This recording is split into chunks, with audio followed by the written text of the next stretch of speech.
Rings moving, run.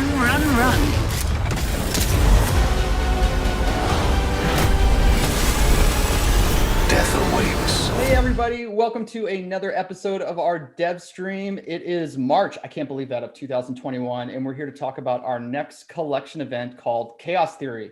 This is exciting. We're introducing some really cool new gameplay stuff, especially into this, and we have wrangled our respawners behind this event, part of the many people behind this event, of course. So let's do a quick roll call, I think, with everybody to introduce yourselves before we kick things off. Let's start with Brian.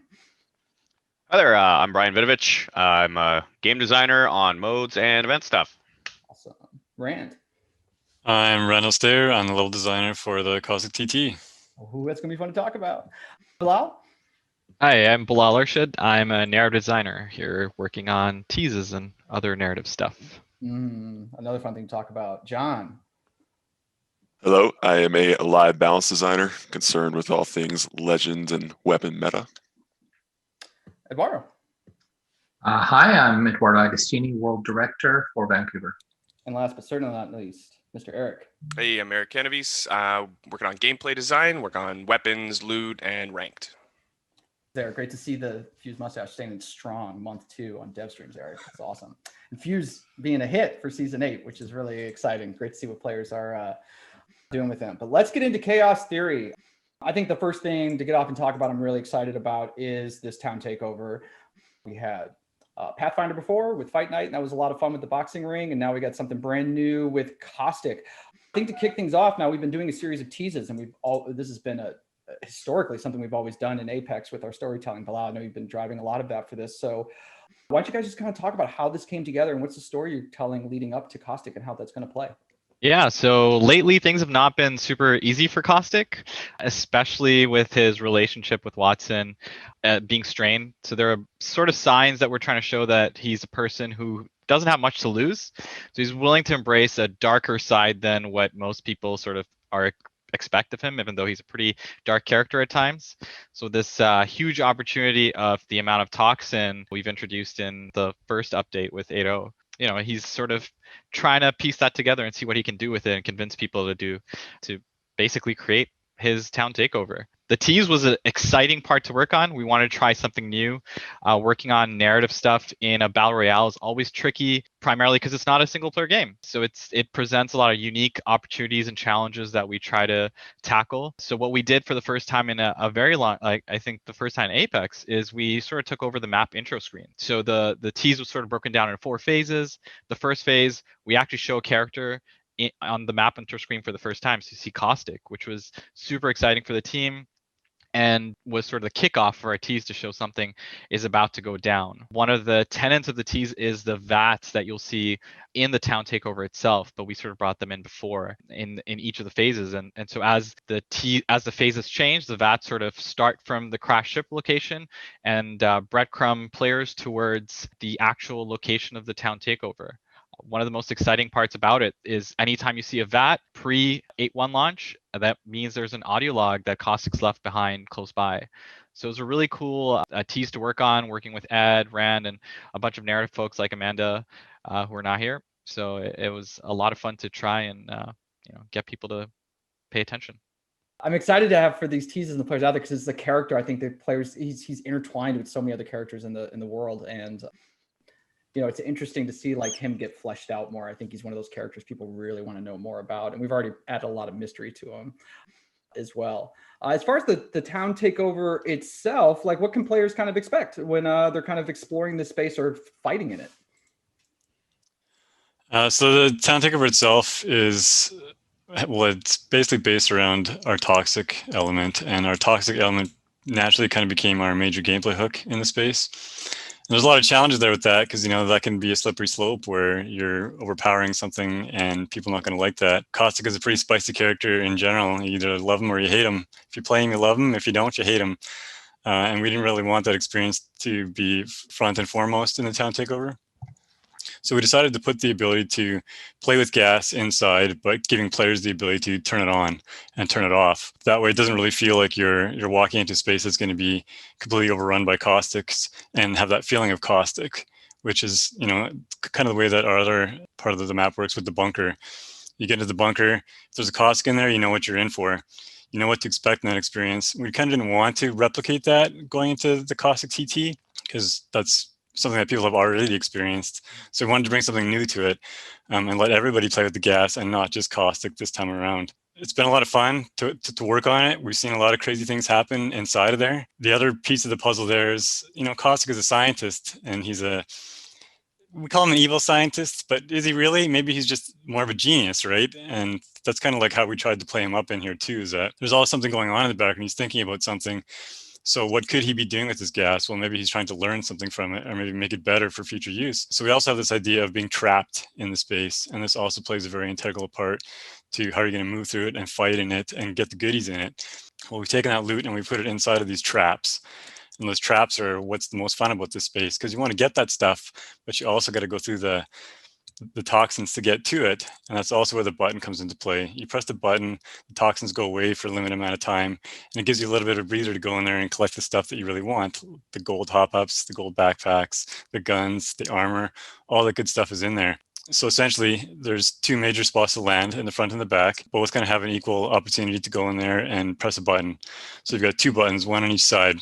And you kind of always need to be watching the teams from the opposite side, like who's going to get there first, who's going to press the button first. And there's this interplay there of like, do I want to press it, or am I going to wait and watch and see what happens? Am I going to be the guy hiding on the side and just jump out and get the loot when the time comes? Or am I going to be the one that gets trapped in the gas because I waited too long? And that's essentially kind of like what we've gone for with that space. Backing up a little bit to talk a bit about how we got there, there was a lot of iterations involved with that work. We started with it being this really glass-looking lab, something futuristic, very, very Apex looking, but didn't necessarily fit caustic in that way. And then from there, we went full tilt and went super dirty and factory looking, which kind of really felt like caustic, but maybe went a bit too far in that direction. So in the end, we kind of settled on something that was in between. And I think everybody has really commented about how much they really feel like it fits caustic, it fits the world. Coming back to where we've put this on the map. So Bilal kind of spilled it out already, where we've come down all the way down the river. We're at the south side of the map now. And the south just made sense for balancing out our update. In 8.0, we went really heavy on the north side with the crash ship and spotted lakes. And we needed a way to kind of balance that out. So we had played around with several locations around in the south there with where it could fit. And then ultimately we ended up at water treatment. So water treatment becomes caustic treatment now. And this is where the facility lives. And it really brings a lot of balance to the update, not only in terms of what we've updated on the map, but also with loot and the way that loot gets dispersed. The quality stuff is much higher there now in that area. In the end, the toxins, caustic, the look, the whole package has really come together. And we think players are really going to like what we've done with the space. Water treatment, I think, actually makes a whole lot of sense too for what he's doing. And that's a really cool space as well. That's survived so long on Apex. So yeah, it was about time for that area of the map to get played with here a little bit. Needed a refresh. And it was something that we, even when we knew we were dropping the ship, we kind of were already talking about which legend we were going to tap into for the town takeover.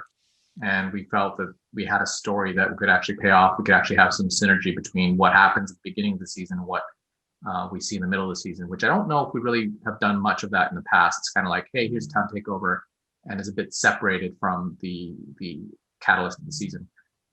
Whereas this time, I think we did a pretty good job of like breadcrumbing what's to come. Yeah, it's something players I think have called out over time too. And even as we've grown, the sort of like how we're flexing storytelling, it's been great to see the team try new things every time. Even looking at, from our OP shorts to the first town takeovers we did compared to the bigger ones we've done, like Bloodhound and Pathfinder, and now with Caustic. We've got a couple other things that are really going to be shaking things up during Chaos Theory as well. I think next thing to talk about is the new mode that we're going to be introducing during the event. And this will be a takeover, not a limited time mode like we've done in the past. This is something that over the course of the 2 weeks will be taking the place of trios and duos in Apex called Ring Fury. Brian, tell us all about that. Oh, it is going to be fantabulous. There is a lot going on with Ring Fury. Yep. We've been testing with this idea for a long time, and it's a simple notion. What if you couldn't go exactly where you wanted to go exactly when you wanted to do it? Like, what if the games had their own plans? And so we decided to start crafting this narrative very early on how Mad Maggie takes over the games and how she sabotages them. And her idea here is let's make every part of this experience more difficult for the legends. So we express that in what we're calling ring flares in this Ring Fury takeover. And what those are basically little pockets of the ring that get dropped in the middle of the map and expand outwards in a variety of ways. So the cool thing about this takeover, it's not one and done. It's not going to be 2 weeks of exactly the same thing. It's actually an escalation, and there are 5 escalations. So there's a lot going on here. Where the first time, the first escalation is just an intro. It's just getting you ready with just okay, yeah, there's going to be just one ring flare each round, and as it gets, everything gets smaller. Be like, oh, here's another one. Maybe it'll make you think about your rotations differently. Maybe it'll push a team out of cover. Who knows what'll happen. But then as we move into the other escalations, there'll be massive single ring flares that will take up an entire POI or bigger to make you think about those rotations differently. And then the third, fourth, and fifth escalations, well, you're gonna have to kind of experience how those will escalate over time. We're definitely we've play tested it quite a bit, and it's a ton of fun. It's definitely hectic. It fits perfectly with the theme of mayhem. We really hope players will enjoy the experience of running through all of the escalations with us. How will the escalations work? Is that something where it's like the first 3 days it's going to be at a certain level, and then over the course of 2 weeks, like the matches get more intense? Like how are we going to like distribute that out? That's right. It's every 3 days it'll kind of switch up. So it'll show you right in the menu, right in the lobby UI. It'll be like, hey, what escalation? What level is this right now? And it'll escalate all the way until the end of the 2 weeks. And another really cool thing about it is that Mad Maggie's actually taking over as the announcer as well. So it's a lot of really fun lines. She taunts you quite a bit. She is just fantastic. And so we're really happy we got those lines written early. I believe Amanda wrote those lines as well. And it's just been awesome to have her like very well represented as the orchestrator of this takeover. That's awesome. That's super fun. Something else we're introducing with this, which is going to play pretty interesting into this mode, and I think going to be a pretty big game changer, I think, in Apex as far as how people position themselves, especially with a new survival item called the Heat Shield.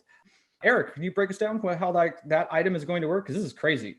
Yes, I would love to. We have been working on the Heat Shield for quite some time. It's gone through a lot of different iterations until we finally found what's working for Apex.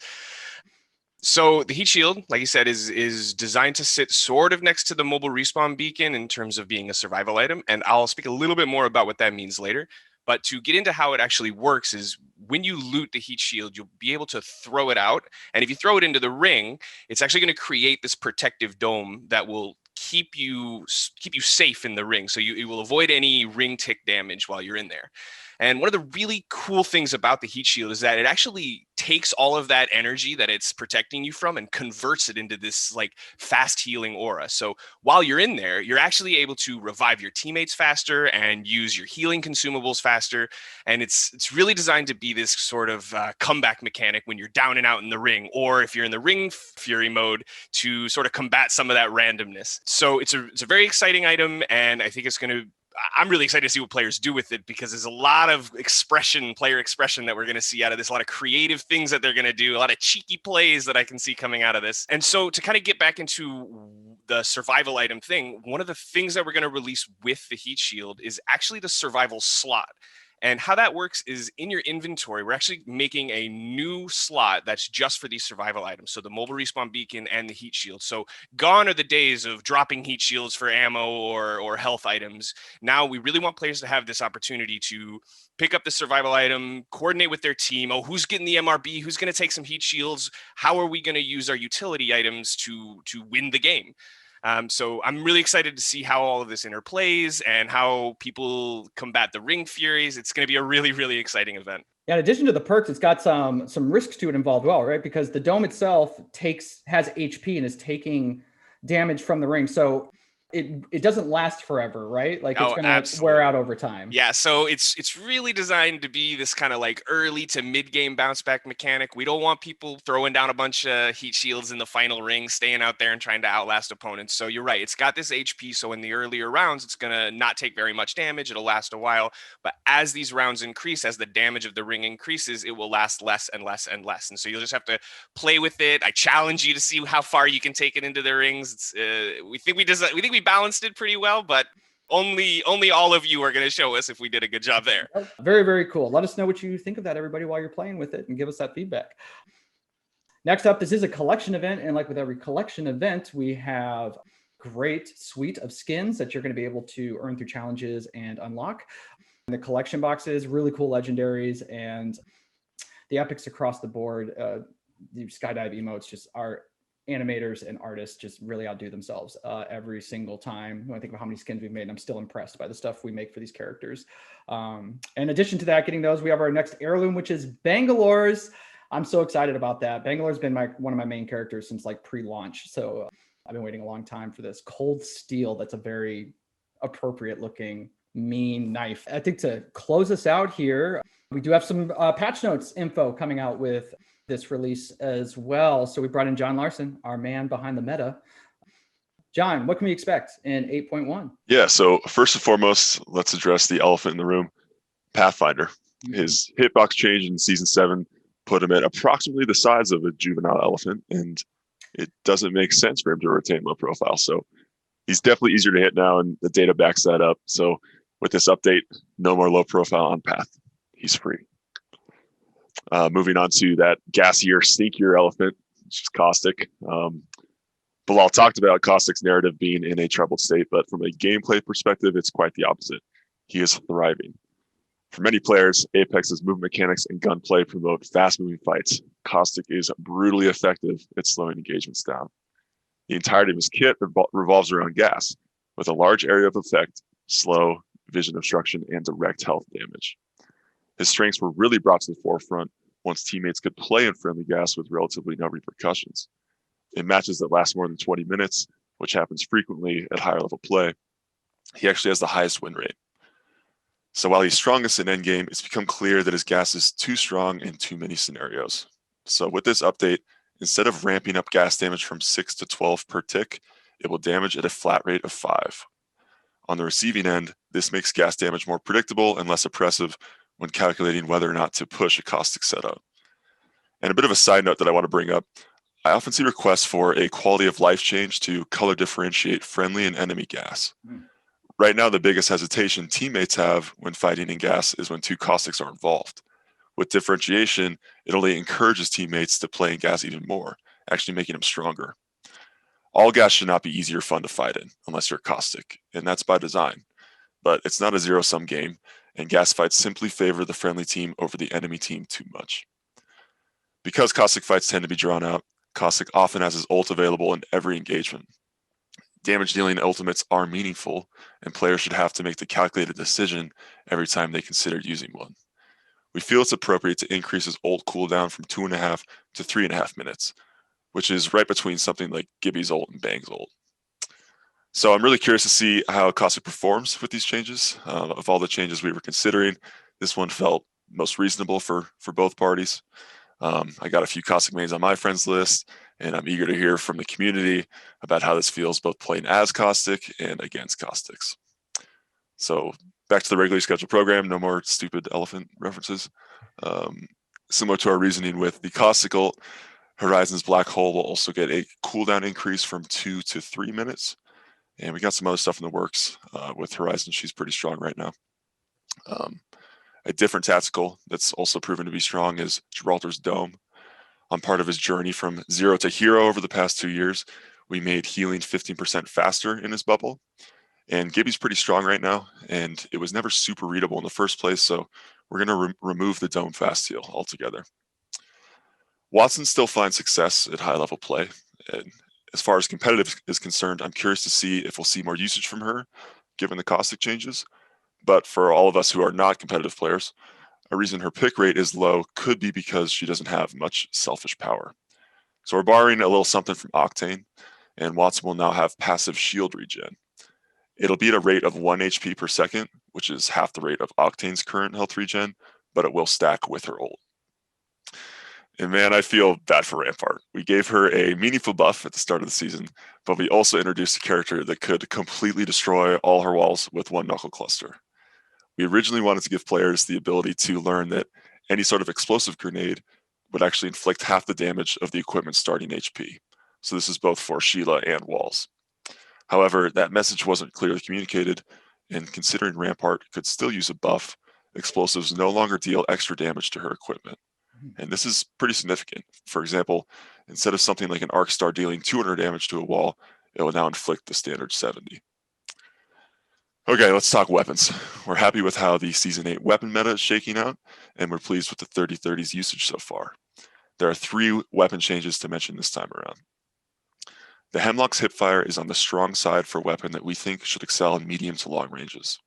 So to decrease its burstiness up close, we're increasing its hipfire spread to be more in line with the Scout. The Wingman has fallen to the wayside a bit because it's a lot less forgiving than many other mid-range options. To compensate for that, we're giving it 1 extra bullet. So base increase from 5 to 6, purple mag from 8 to 9. The Mastiff, on the other hand, has remained dominant. In an effort to reduce the big damage potential this thing has with every shot, we're dialing back the per pellet damage from 13 to 11. To compensate for that, we're increasing the fire rate just a bit. Oh, and one more thing. So save the best thing for last. You know when you're like bottom of Oasis and you find that gold Spitfire, you're like, sweet, gold weapon.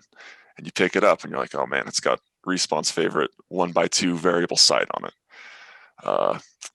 Like that's a bummer.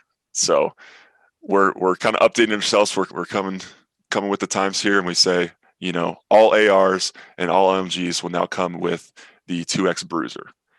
But it gets even better than that. For all gold weapons and all care package weapons, you can now swap out to any optic that's available for that gun, except for the Kraber, because if you could put like a 1x on the Kraber, that would be OP. So for your Prowler, your PK, any gold weapon, you can swap any other optic that would work for that weapon. That's amazing. Yeah, I got to give shout out to Devin YZ for implementing that change. That's an awesome change for sure. Oh my God. Yeah. Whoa. Yeah. I'm playing Watson in 8.1 also, by the way. Bringing her back. That's some really cool changes. Yeah, it's fun. I mean, it's kind of nice too, like for like shield swapping, you know, you might, if you level up your Evo armor instead of ripping a cell, you can kind of just wait that out and have that regen. So yeah. Totally. All right, thanks so much, John. It's a lot of like really cool, exciting stuff. And I think I'm going to be playing Watson, I think, a little bit more for this round for sure. But before we leave, we got one more feature that we want to talk about. That's a pretty big, awesome thing that's coming to Apex Legends. And I thought it'd be really appropriate to bring back one of our regulars, one of our OG guests of the dev streams, and one of our fearless leaders, Jason McCord. Welcome back, man. Good to have you here for our outro for our dev stream. Yes, the outro. Yes. Hi. Yeah. So yeah, one final thing before we leave, because I think this is a big feature. It's something players have been asking for, and it's awesome we have it in the game. No Phil is going to be coming out with this Chaos Theory update. So McCord, walk us through how that's going to work and why we have it in there. Yeah, I think for a lot of players that have played other battle royales, they know what no fill is. It's pretty, you know, we're basically implementing a version that you might expect. But for those of you who have only played Apex as your battle royale, then I think the concept of no fill is like takes a second to understand. So the general premise is if you want to play the game by yourself for a multitude of reasons, you can uncheck fill teammates in the lobby. It'll always be on there on the playlist, except for in ranked. So in trios and duos, you can uncheck fill teammates. It's kind of a double negative. It's kind of funny. And what that'll do is that'll send you into the game without grabbing other people to fill your team. So if you're going into trios with fill teammates turned off, you'll go in by yourself. You'll be a team of 1. There'll be other teams of 3s in there. Good luck. But the reason this is really cool is because there's lots of things that the game wants you to do that sometimes you just want to go in there and try and do by yourself without having to ruin the experience of other players because they're trying to win and you're trying to complete a challenge. You know, you're trying to go in there and get some kills with the Hemlock or something, right? Or you're trying to experience the latest tease that we're putting, the story event that we've put out, and you have to go, you know, do some things in order.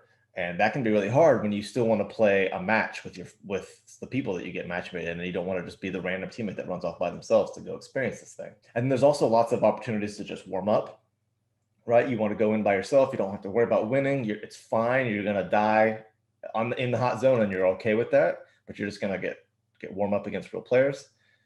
This is a really good feature for that. And You can also, I mean, I can't wait to see some of the videos of people that go in solo to try and get a trios win. So like little challenge runs that people can give themselves. I think that'll be really exciting. That's awesome. Yeah, I definitely don't fit in that camp where I'm gonna like try to give myself the extra challenge of. I'm Like, gonna try it once. There's a different type of experience that you play whenever you're by yourself in a game where you feel like you're outmatched by other squads, but you feel like maybe I can hunt them one at a time, or I can sort of sneak my way to the end and then try and third party the last fight or something. There's like things that you try to do, and they're a little extra hard, but if you can pull them off, they're really exciting.